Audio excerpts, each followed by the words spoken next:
Assalamualaikum warahmatullahi wabarakatuh.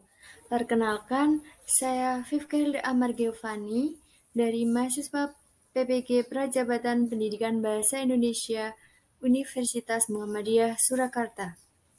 Di sini saya akan menyampaikan tentang modul ajar yang memuat konsep teori belajar, teori perkembangan sosial, pembelajaran berdiferensiasi, serta konsep asesmen dan pengukurannya yang akan diterapkan dalam pembelajaran. Jangan lupa disimak ya. Materi yang pertama yaitu teori belajar. Konsep teori belajar yang digunakan pada modul ajar yang telah dirancang ini yaitu menggunakan teori belajar konstruktivisme dari Vygotsky. Salah satu konsep dasar pendekatan konstruktivisme dalam belajar adalah adanya interaksi sosial individu dengan lingkungannya. Menurut Vygotsky, belajar adalah sebuah proses yang melibatkan dua elemen penting. Pertama, belajar merupakan proses secara biologi sebagai proses dasar. Kedua, proses secara psikososial sebagai proses yang lebih tinggi dan esensinya berkaitan dengan lingkungan sosial budaya. Oleh karena itu, Vygotsky menekankan pentingnya peran interaksi sosial bagi perkembangan belajar seseorang. Pemikiran Vygotsky yang sangat berarti dalam konsep pendidikan adalah salah satunya yaitu Zone of Proximal Development atau ZPD atau zona perkembangan promaksimal. Penerapan teori konstruktivisme dalam pembelajaran yaitu yang pertama mendorong kemandirian dan inisiatif siswa dalam belajar. Yang kedua, guru mengajukan pertanyaan terbuka dan memberikan kesempatan beberapa waktu kepada siswa untuk merespon. Ketiga, mendorong siswa berpikir tingkat tinggi atau higher order thinking. Keempat, siswa terlibat secara aktif dalam dialog atau diskusi dengan guru dan siswa lainnya. 5. Siswa terlibat dalam pengalaman yang menantang dan mendorong terjadinya diskusi. Yang keenam, guru menggunakan data mentah, sumber-sumber utama, dan materi-materi interaktif lainnya. Berikut merupakan contoh penerapan teori belajar konstruktivisme dari Vygotsky. Contohnya, peserta didik secara individu menyusun pertanyaan dari video yang disimaknya. Itu mengacu kepada guru mengajukan pertanyaan terbuka dan memberikan kesempatan beberapa waktu kepada siswa untuk merespon. Lalu kemudian, guru juga mendorong kemandirian dan inisiatif siswa dalam belajar yang dilakukan dengan cara menyusun pertanyaan dari video yang disimaknya. Kemudian, siswa terlibat secara aktif dalam dialog atau diskusi dengan guru dan siswa lainnya dibuktikan dengan adanya pembentukan kelompok untuk menganalisis teks negosiasi yang telah disajikan. Kemudian, mendorong siswa berpikir tingkat tinggi atau higher order thinking itu dibuktikan dari peserta didik menganalisis teks negosiasi. Yang kedua yaitu teori perkembangan sosial. Di sini saya mengambil teori perkembangan kognitif dan teori perkembangan sosial emosional. Dari teori perkembangan kognitif dan teori perkembangan sosial emosional dapat dilihat apabila kedua teori tersebut saling berkaitan satu sama lain. Teori kognitif dapat melihat anak dari perspektif intelektualnya, namun dari perkembangan intelektualnya itu dipengaruhi juga oleh sistem motorik yang ada di lingkungan anak tinggal dan cara orang di sekelilingnya dalam memberikan rangsangan kepada anak tersebut. Sehingga perkembangan kognitif anak dapat memberikan pengaruh juga terhadap perkembangan sosial emosionalnya. Teori perkembangan yang lebih komprehensif dalam memandang perkembangan individu yaitu teori tentang perkembangan kognitif. Karena perkembangan kognitif anak akan berjalan sesuai dengan pertumbuhan anak. Teori perkembangan kognitif ini juga dapat digunakan sebagai acuan untuk mengetahui tahap-tahap berpikir anak sesuai dengan levelnya. Contohnya, dalam pembelajaran bahasa Indonesia dapat disesuaikan dengan tahap perkembangan anak. Apabila anak memasuki usia 15 tahun atau menduduki bangku kelas 10 SMA, guru menyampaikan materi dan memberikan tugas untuk menganalisis dan membuat macam-macam teks. Dalam modul ajar ini, contohnya teks negosiasi. Dalam mempelajari teks negosiasi itu berkaitan dengan kemampuan anak dalam berpikir. Apakah sudah melampaui penalaran atau hanya tentang pengalaman konkret? dan berpikir dengan cara yang lebih abstrak, idealis, dan logis saja. Serta, anak juga sudah memiliki kemampuan berbahasa yang baik, yang dapat dilihat dari sistem fonologi, morfologi, sintaksis, semantik, dan pragmatiknya. Hal tersebut dapat dilihat melalui cara anak dalam menulis teks negosiasi. Berikut merupakan contoh penerapan dari teori perkembangan sosial yang saya ambil, yaitu perkembangan kognitif dan perkembangan sosial emosional. Contoh dari modul ajar yang telah saya buat yaitu peserta didik secara berkelompok menemukan jawaban atas pertanyaan-pertanyaan dari berbagai sumber, baik dari buku siswa, internet, ataupun lingkungan sekolah. Kemudian peserta didik berdiskusi untuk menuliskan secara lengkap teks negosiasi berdasarkan tema yang dipilih. Dari situ kita dapat melihat bahwa dalam mengukur kemampuan kognitif peserta didik dapat dilakukan dengan cara menulis teks negosiasi. Dari situ, anak atau peserta didik dapat dilihat bagaimana kemampuan berbahasanya, bagaimana sintaksis pragmatis, dan morfologi anak dalam menyusun teks negosiasi. Kemudian dalam berinteraksi dengan lingkungan sosial, anak diminta untuk melakukan pembelajaran di luar kelas. Itu gunanya untuk bersosialisasi dengan teman yang lainnya, dengan guru, atau dengan warga sekolah yang lainnya. Yang ketiga yaitu pembelajaran berdiferensiasi. Menurut Tomlinson 2021, pembelajaran berdiferensiasi adalah usaha untuk menyesuaikan proses pembelajaran di kelas untuk memenuhi kebutuhan belajar peserta didik sebagai individu. Pembelajaran yang memberikan keleluasaan dan mampu mengakomodir kebutuhan peserta didik untuk meningkatkan potensi dirinya sesuai dengan kesiapan belajar, minat, dan profil belajar peserta didik yang berbeda-beda. Contohnya, dapat mengklasifikasikan materi, mendiagnosa kesiapan peserta didik, mendesain pembelajaran yang bervariasi berdasarkan minat, tingkat kesiapan, dan profil belajar peserta didik. Dalam pembelajaran berdiferensiasi, memiliki 4 aspek-aspek yang mempengaruhinya, di antaranya, yang pertama, diferensiasi konten atau isi.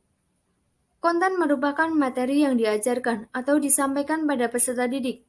Tentunya, dengan mempertimbangkan pemetaan kebutuhan belajar peserta didik, baik itu dalam aspek kesiapan belajar, aspek minat peserta didik, dan aspek profil belajar peserta didik atau kombinasi dari ketiganya.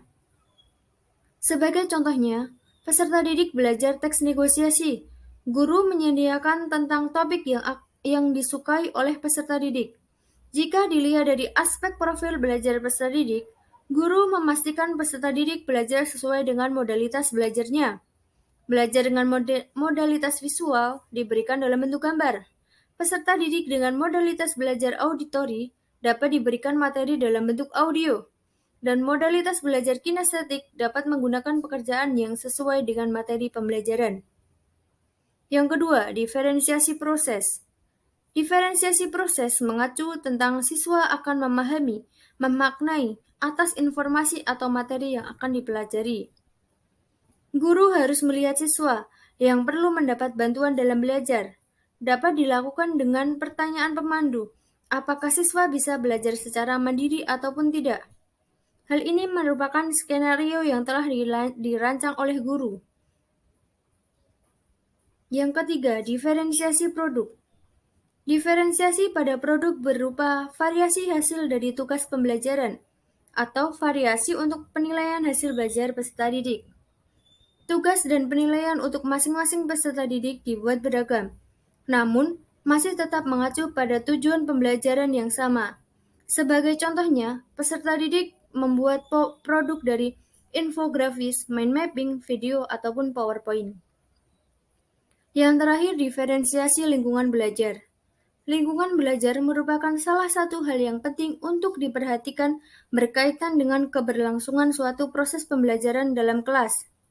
Berkaitan dengan hal ini, apa yang dimaksud dengan lingkungan belajar adalah suatu kondisi, pengaruh, serta rangsangan yang berasal dari luar, yang memberikan pengaruh kepada peserta didik, di mana hal tersebut juga meliputi beberapa hal seperti pengaruh fisik, sosial, dan intelektual.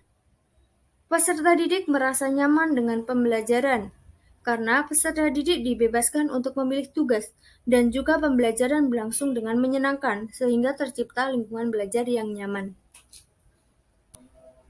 Contoh penerapan pembelajaran berdiferensiasi. Di sini ada beberapa diferensiasi yang saya ambil.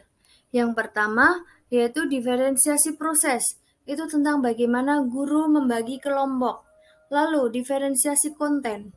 Sebagai materi tambahan, peserta didik dapat memilih teks 1 atau teks 2 dalam bentuk teks maupun video. Yang ketiga tentang diferensiasi lingkungan belajar. Guru meminta peserta didik untuk melaksanakan pembelajaran di luar ruangan, guna membuat peserta didik nyaman bersosialisasi dengan lingkungan sekitar, atau memberikan kebebasan kepada peserta didik untuk mengeksplor apa yang mereka sukai, apa yang mereka gunakan untuk mencari informasi tentang apa yang akan mereka tuliskan. Yang terakhir yaitu konsep asesmen dan pengukuran. Asesmen merupakan suatu istilah lain dalam penilaian. Istilah asesmen sangat berkaitan erat dengan istilah evaluasi, yang merupakan metode dalam mendapatkan hasil belajar dari siswa. Sehingga proses asesmen ini dilaksanakan dengan tujuan agar dapat mengetahui sejauh mana prestasi belajar dari para peserta didik. Tak hanya itu, definisi lain dari asesmen merupakan suatu proses dalam memperoleh data atau informasi dari proses belajar serta memberikan umpan balik terhadap guru maupun kepada peserta didik. Pada modul ajar ini, saya menggunakan asesmen diagnostik, formatif, dan sumatif. Asesmen diagnostik menggunakan pretest sebelum memasuki pembelajaran. Asesmen formatif berupa LKPD, dan asesmen sumatif berupa penilaian ulangan harian. Dan jenis asesmen yang digunakan yaitu berbasis penilaian portofolio dan penilaian proyek. Contoh penerapan dari konsep asesmen dan pengukuran. Di sini saya menggunakan contoh asesmen formatif, yaitu tentang lembar kerja peserta didik 3. Materi pokoknya yaitu teks negosiasi, submaterinya menulis teks negosiasi dan bermain peran. Di sini peserta didik saya minta untuk memilih beberapa tema yang telah saya sajikan, lalu secara berkelompok menentukan judul, kemudian membuat draft dari teks negosiasi. Kemudian kelompok menentukan peran masing-masing anggota, lalu kelompok menyempurnakan tulisan yang telah mereka buat. Kemudian kelompok melakukan latihan dan mementaskan peran dari teks negosiasi yang telah dibuat. Berikut ini merupakan contoh modul ajar teks negosiasi yang telah saya rancang. Dalam modul ajar ini, saya menggunakan 4 kali pertemuan. Pertemuan pertama, saya menggunakan model pembelajaran saintifik. Pertemuan kedua, saya menggunakan discovery learning. Pertemuan ketiga dan pertemuan keempat, saya menggunakan project-based learning. Jangan lupa disimak ya.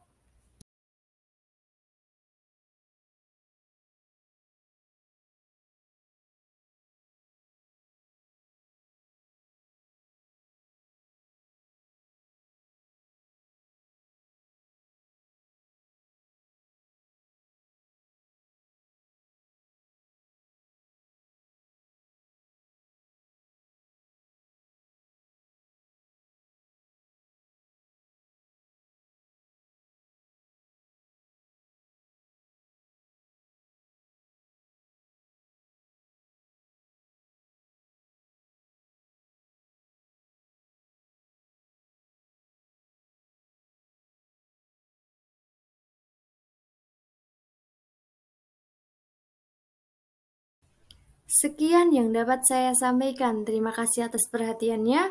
Semoga dalam kesempatan lain waktu kita dapat bertemu kembali dalam materi selanjutnya tentang teks-teks yang lainnya. Sampai jumpa dan terima kasih. Wassalamualaikum warahmatullahi wabarakatuh.